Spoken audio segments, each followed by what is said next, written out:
So, hello guys, kung bago ka palang alay, subscribe, comment, share, at ilagay natin sa playlist ating spiritual life and non topics in life 2024 to 2090 sa love life.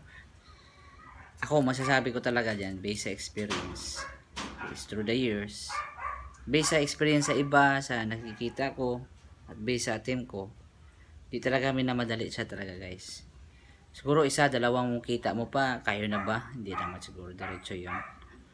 Kasi magkilala pa yan, getting to know each other, friendship, di ba? Pero pag makita na siguro mag-level up yan eh. Tataas at tataas. Habang parang tayong simento diyan, parang hugots ba? Simento ka ba? Kasi habang tumatagal, parang ano na eh. Parang kumakapit na ako sa iyo eh. Yun talaga eh, parang gano'n ang love life eh. Siguro wag malambot pa siguro ang simento bago pa lang. Wag mo na, pwede ka pa makaalis. Diba? Kung mali yung taong nakasama mo, wrong person. Pero kung wrong person yun, wrong person yun or right person yun, kapag kayo ay matagal na, matagal din mawawala yung yung residue. Para ka nang kakapit ka na talaga sa kanya, hindi ka na makaalis-alis. Yan talaga na tutrauma ka sa pag-ibig kasi ang pag-ibig kasi parang simento. Parang construction eh. Habang tumatagal yan, parang lalong kumakapit sa iyo. Yun talaga na choose wisely, 'di ba? Kung sa boto pa sa eleksyon, vote wisely, 'di ba? Hindi alamin mo, aralin mo sa iyong personal investigation, 'di ba?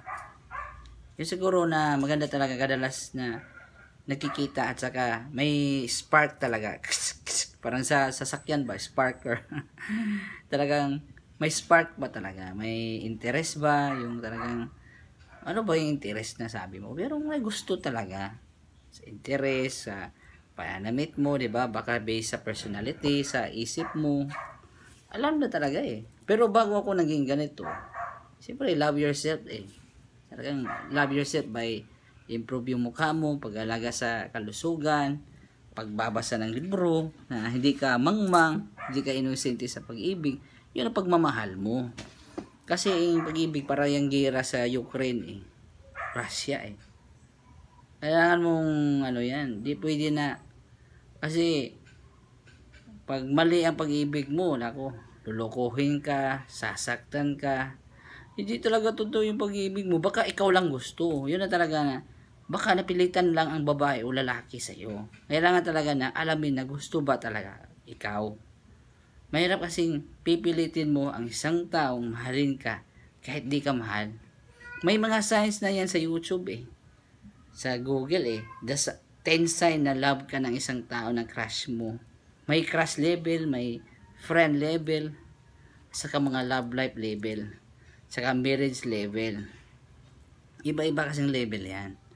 Siguro sa aking masasabi, napakaswerte kung talagang may taong nagmamahal sa iyo na totoo. Hanggang simula hanggang sa dulo. Diba? Pero ako, sabi ko, sana galyawig, mayroon sanang bibigay ng isa. Tuwa-tuwa na talaga ako, masaya na talaga ako dyan kasi hindi pa ako nakasubok ng ganyan. Nag-holding nga, nagkikiss nga dito, wala talaga. Kasi, skandal talaga ganun, wala talaga ako. Kasi choosy talaga ako eh. Plus, hindi talaga ako type ng mga babae noon. Siguro ngayon lang, mapapansin tayo ngayon. Pero noon talaga, pangit talaga itsura ko. Parang sinasabi nila, bakit di ka crush ng crush mo? Na-crush eh, madaming beses na durog ang puso ko eh. Sa totoo. Sa totoo po talaga, di lang ako makasabi, di ako makaamin kasi parang may kulang talaga ako noon sa kabataan ko eh. Sabi pa nila sa akin, sa mga bullying kong classmate, baka ang crush mo, ang katuluyan mo, bata pa yun, mga year 2000 siguro. Siguro, ang pag-ibig mo, yung the one para sa'yo, baka pinanganak pa lang.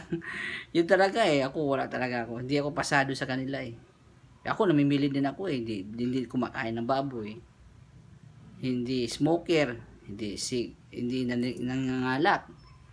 Hindi nagbasasabu, mga adik na lalaki o babae. Ako kung mamili ako, hindi. Dapat religious, totoo. Yun talaga, choosy talaga ako kasi at yung kagandahan, baka sabihin mo, baka maganda, namimili ka, siyempre din, sama na rin yan. Tawag na dyan, package deal na yan. Diba? Yun ang talagang nag-i-improve tayo, nagsinisikap kong mag-i-improve ako para ma-attract din ang iba. Diba? Kung may nagigibig sa atin, i-attract natin yan, i-magnet natin. Pero bago ko pipiliin yan, talagang may mga test yan. Malaman mo kung totoo ba yan o hindi. Yun talaga na kailangan natin usapin. Kakausapin, hindi yung ibang lalaki pag lapit ka dito sa akin. Diba, may kilala kong kausap eh. Lapit ka sa akin, sarado mo yung kwarto. Tayo na, doon. Skandal na sila doon. Hindi ako ganun na tao. Na tirahin ko yung agad o i-sex ko agad ang babae. Hindi ako ganun. Kasi baka i-sex mo yun, baka may HIV yun, baka boring yun. Or siguro may sakit talaga yun. Mga isipilis, gonorrhea. Siguro baka yun lang din na ayaw ko talaga na gano'n na nag-sex ka sa iba din nag-sex ka rin sa iba din ako din sa iba ka naman, hindi ko gusto ng gano'n. Kung ano ko talaga yung na-sex ko, yun talagang asawa ko, at yan lang talaga araw-araw, hindi nagsasawa para sa ulam. Ayaw ko nang napupunta ka sa iba din galing ka sa akin, ayaw, nasasaktan ako gano'n eh. Parang ugali ko si Gadyawi, kung ako lang talaga diba? Choosy no. Yun talaga ang gagawin natin, yung normal, yung tama talaga. Hindi na yung, wala lang, tikim lang ako doon, pupunta, may iba kasing lalaking ganun eh. Kailangan mo mag-investigate. At saka nalalaman ko, yung mga scammer talaga sa pag-ibig, yung tao talagang masyadong nagmamadali. Madali ka nang ipapa-oo, madali na kayong sama-sama, yung talagang madali lahat ang nangyayari.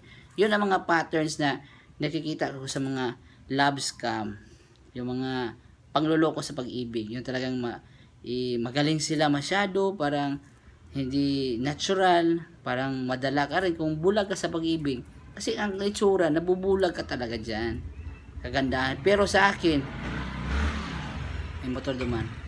Hindi basihan ang kagandahan sa pag-ibig sa akin. Ang binabase ko, beauty with brains. Aanin mo ba yung maganda kung hindi naman marunong magluto? Sama-sama ng ugali, ang tamad-tamad, di ba? Maarte, magastos. Paano ba mamahalin yung ganong babae na hindi mo maasahan? Kahit sino-sino lalaki, babae, iiwan yung anak niya. Diba? Hindi marunong mag-alaga ng bata. Ayaw ko ng ganon na babae na basta maganda lang. Sa akin kulang yun. Diba? Hindi naman ka nabubuhay sa maganda eh. Ang maganda, napapangit niya, tumatanda yan. Ang tinitignan natin yung kaloob-looban at kaisip-isipan ng tao, yung damdamin at isip niya. Ha? Sa akin lang sa aking opinion lang. Kasi, kung nadadala ka na sa maganda lang siya, itsura lang. Una, mamangha ka, magpasyon. Ang ganda niya, ang puwapo niya, pogi. Pero, yung personality niya, masipag ba talaga siya? Baka matagal matulog, baka mahilig magbarbarkada doon, baka adik yun. Naku, ayaw kong talagang ganun. So, natin na, nagmamahalan, ako lang talaga. Hindi kahit sino-sino pumupunta. At lalo nang may crush ako na friend sa FB din, may katabing lalaki sa picture niya. Wala na explanation yan. Bakit ako magtitiwala sa ganun na basta mag-promise tayo kung siya talaga. At naghahanap siya ng iba, disqualified to kaagad yun. Disqualification. Bakit? Ako lang talaga. Kung ako lang mahal mo, ako lang talaga. Diba? Example lang kung ikaw, may love ka dyan, naghahanap siya ng iba, siyempre masasaktan ka, di ba? Na habang tayo na naghahanap ka rin ng iba, siyempre, alam mo na bakit, di ba? Yun na talagang si Mary at saka yung papa ni Yeshua, di ba? Kung sa Christian Jesus.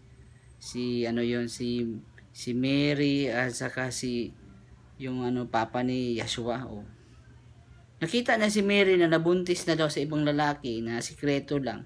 Siyempre si Joseph yata yun, si Joseph. Nagplano na siyang hiwalayan ng si Mary, yung mama ni Yeshua. Diba? Sa New Testament. Alam mo na, nakita mo naman, hindi siya pagkakatiwalaang babae. Pero alam ng Holy Spirit na huwag mong hiwalayan kasi anak yun ng Holy Spirit. Ewan ko lang kung gaano yun. Pero yun talaga na, balik ginagawa ng example. Na yung tao na yun, nakita mo hindi nagtatago sa sikreto doon. Si Uncle. Nakita mo doon ng taong hindi pagkatiwalaan. Eh, siyempre, bakit ka magtitiwala nun? Hindi naman pagkatiwalaan, di ba? I-trusted ba? Na, totoo ba talaga yan? Baka, magaling lang yan sa una, pero hindi talaga tumatagal. May mga tao kasing ganun na marami. Magaling sa una, hindi tumatagal. Oo, ang bait-bait, tapos may konting problema, umaalis na, nawawala na, ginughost ka na. Tayo, hindi tayo ganun. May guarantee talaga tayo. Yun talaga na, yan na, wag natin, wag tayong magpaloko kasi dami ng scammer talaga ngayon. Mga love scam. Oo. Ang bait-bait niya, bibigyan ka ng chocolate, araw-arawin ka bibisitahin, parang napaganda na yung loob mo. Pero alam mo, dami scammer, ganon. Dami. Pogi pa yun, daming pera, di ba? Yun talaga nakikita ko na mahirap basahin yung scammer. Kasi yung mga scammer, magaling din sila magtago eh. Magaling sila magpakunwari. Pero based sa mga scammer kasi nagmamadali yan. Gusto nila na mapapauo ka agad. Tapos, gusto nila galawin ka agad. Yung parang it-attempt ka ng parang i-corner ka niya na yung mga babaeng matatalino dapat may kasama ka. Kasi na matitino. Kasi may ibang lalaki, ang bait-bait, parang nahulog na yung loob mo sa kanya. Tapos, hindi pa kayo kasal. Jowa pa lang kayo, nagkikilala. Sinex-sex ka na agad, di ba? Parang kung pinipilit pa lang rape. Force, pinipilit na sex. Yun ang tawag na rape. Pinipilit mo, kahit ayaw sa babae. Kahit asawa mo pa yan, pwede ka makulong sa rape, di ba? Alam na natin dami tayong libro binasa. Through the ages, through the years. Through the years, you never let me down. Dami ko nang binasa. Dami ko na experience na naririnig. Pabalik-balik lang story. Pero yung mga scammer, napakahirap alamin yan. Importante talagang walang bisyo yan. Good record sa ibang tao.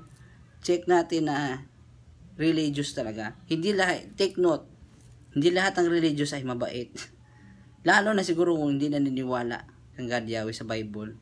Yun ang nakakatakot talaga. Yun sabi sa Proverbs chapter 31, who can find a virtuous woman?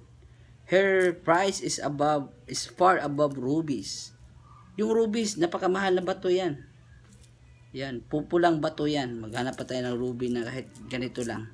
Hindi yung sobrang milyonaryo.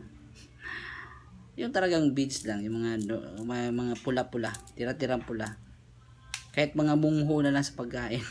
Mga tira-tirang pagkain na ruby, bato. Hindi yung super gem style. Basta may pula lang. Yun talaga na, who can find a virtuous woman? Napakahirap yung babaeng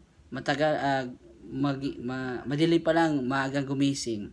Nagtatrabaho, nagre-ready sa bahay. Yung may takot ng God Yahweh, religious at hindi may pagmamahal at hindi gumagawa ng masama. Alam mo na, yung mga signs sa mga tao, bakit maraming scam? Kasi, ang mga scammer, magaling talaga yan magdrama. Magaling talaga yan sila manloko. Kung ikaw magpaloko, nako, madali ka mabuloko. Tinitira nila yung magaganda. Ibang siguro, yan na dahilan siguro, ibang babae, yung ibang lalaki. Ginagawa nilang asawa, tinataba nila. Pinakain nilang mataba para walang ibang lalaking na hahabol. Kasi pag ang babae maganda at sexy, marami maghahabol dyan sa asawa mo. Yun siguro ang dahilan ng iba. Pinataba nila yung yung asawa nila para hindi daw aagawin. Oo, agawin kaya yan. Kahit jowa ng asawa, ako aagawin yan sa iba. Nag-aagaw yan para yung COC, Clash of Clan. Talaga kung akala mo sa laro, walang agawan yun. Kahit sa asawa mo, inaagaw yan. Kahit kayo na nga, may anak na kayo, inaagaw pa rin yan. Meron talagang taong ganun. Dati. So, like, subscribe, comment, share, love you, peace, love you. Thank you po. Maraming salamat sa papanood po. At sana nag-enjoy po kayo. Okay, thank you po. Masaya naman ako nag-vlog dito. Thank you po.